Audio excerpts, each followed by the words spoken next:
We are here for goodness sake. Hello family, this is Carol Wirth with Paul LLC, and welcome to the Goodness Forum YouTube series and podcast, where goodness and positivity are openly discussed and amplified.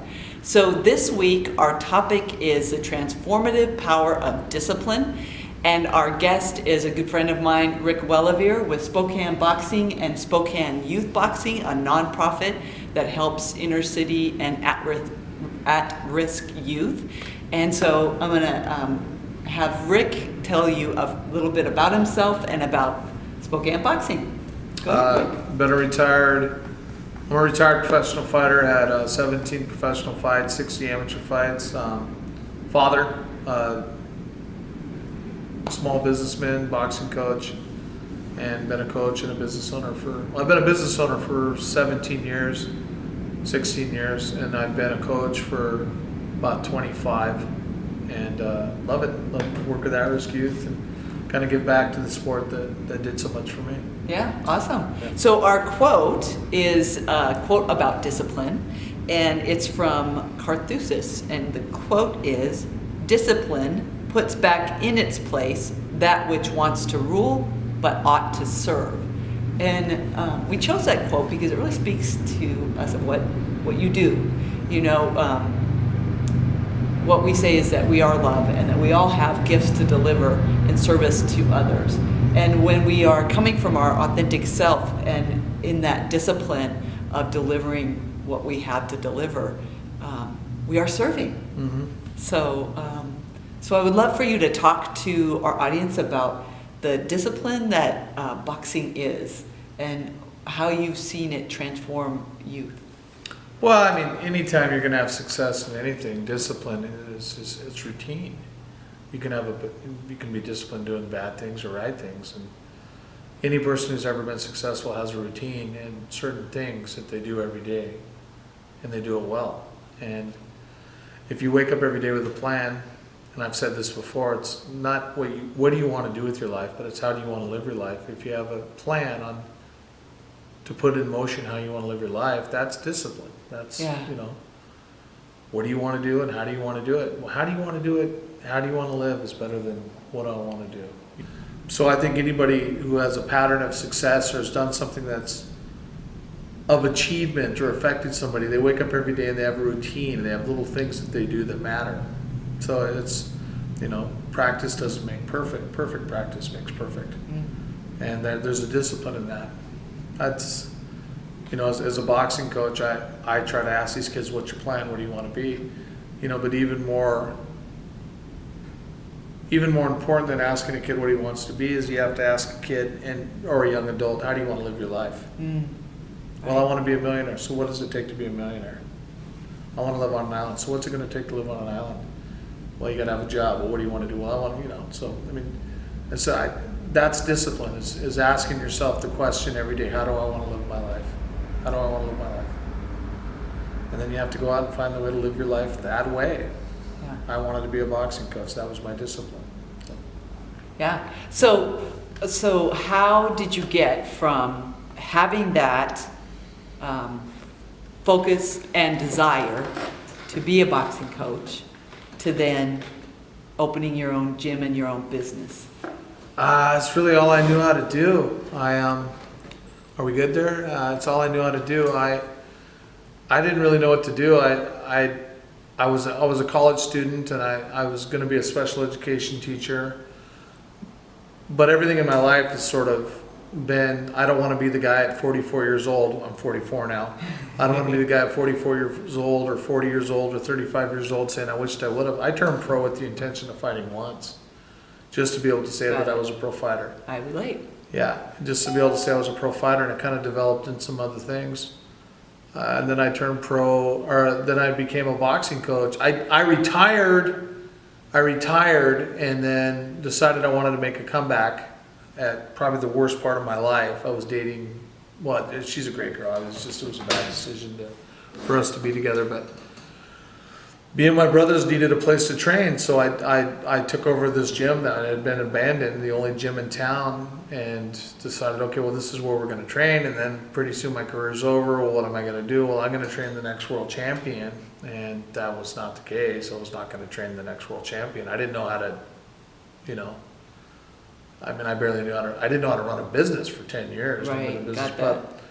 But then, you know, you see a kid, you know, hanging outside your door, looking in the window, and it's like, wait, come on in. You know, let's figure it out. And boxing saved my life. So it was the first thing that gave me, you know, if you want to use the word discipline, it gave me the discipline to wake up every day and have a purpose. Got that. It gave me a reason to wake up. Yes. I loved being a fighter. You know, I loved everything about it. Yeah.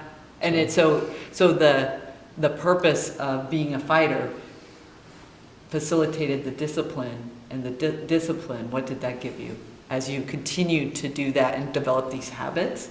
Well, I think more than anything, you know, discipline, you know, kind of walks hand in hand with success if it's, you know, applicated right. And it just kind of opened up my world. All of a sudden, oh, well, I can do this through routine, through discipline, through repetition. And the next thing I realized was I can do just about anything. You get punched in the face a few different times. And you have some success, but I mean, you know, you can snort it, smoke it, drink it, whatever, jump out of plane to get it, but getting your arm raised and hearing the roar of the crowd is really the biggest adrenaline, and I wanted more of it. I was obsessed with it. I wanted to be successful. I wanted to be applauded. I wanted those things. And so, Yeah, I get that. Yeah, so, right? Yeah.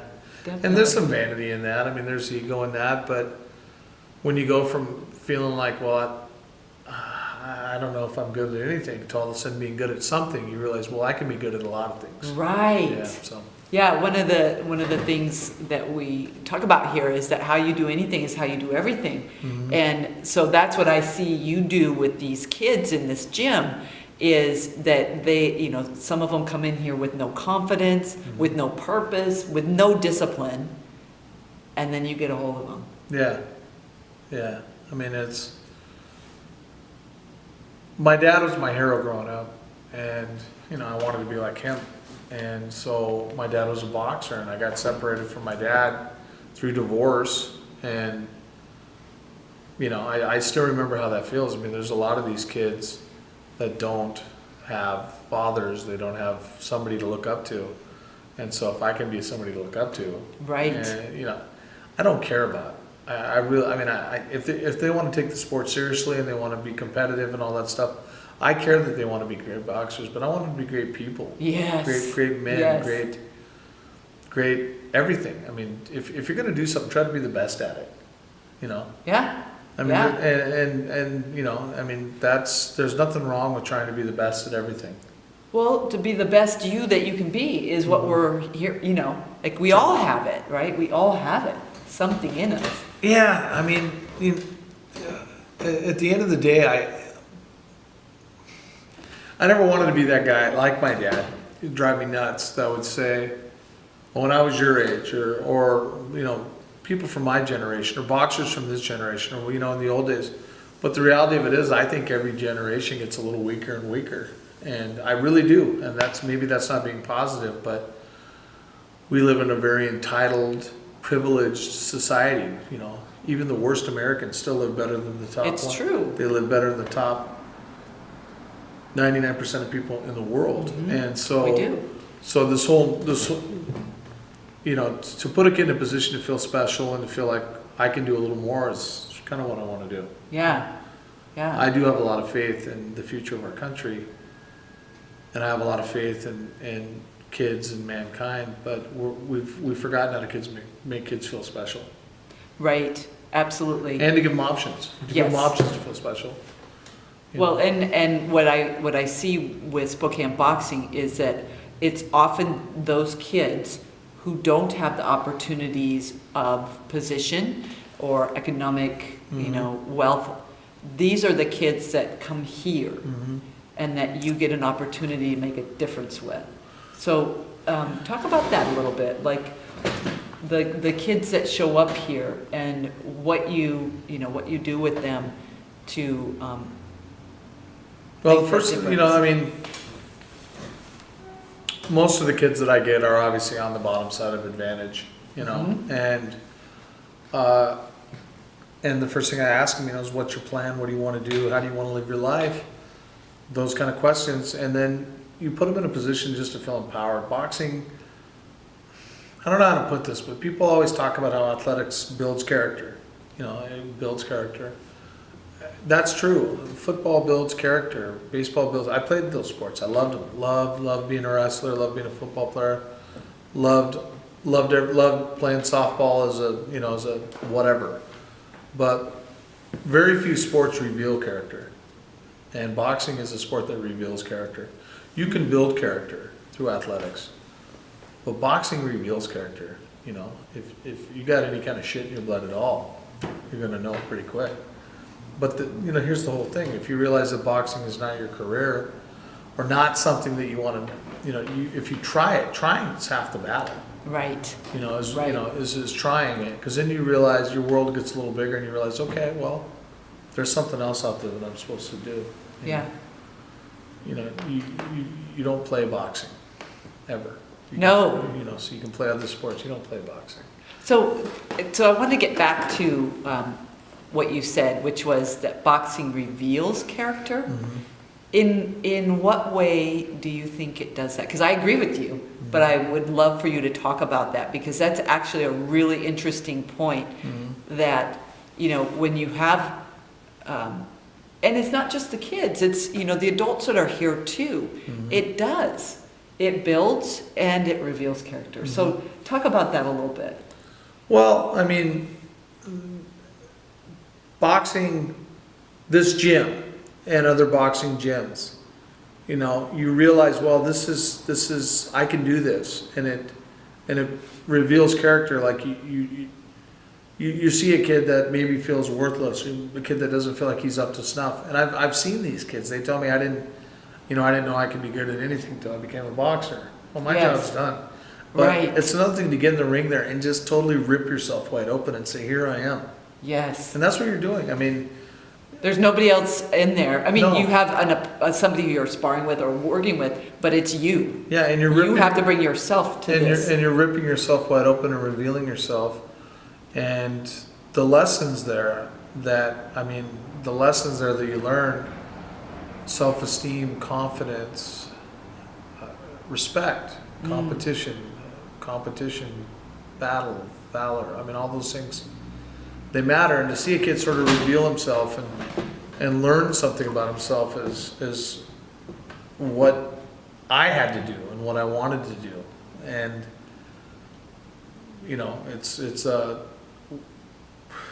we live in a gross world. We live in this world where everyone wants to take the blame, or everyone wants to cast the blame onto somebody else. Well, God, as parents or as teachers, we're not really doing a good job for our kids. Yeah, we are. We're still the same people that we're the people that coached us. You know what I mean? Mm-hmm. I'll tell you who's hard on kids. Other kids. Yeah, it's true. And Yes. so we've forgotten as a society how to make kids feel special, to give them options. We're overstimulated, we're over caffeinated, we're over entertained, we're over informed, and so a sport like boxing simplifies everything and just It does, doesn't it? here you are.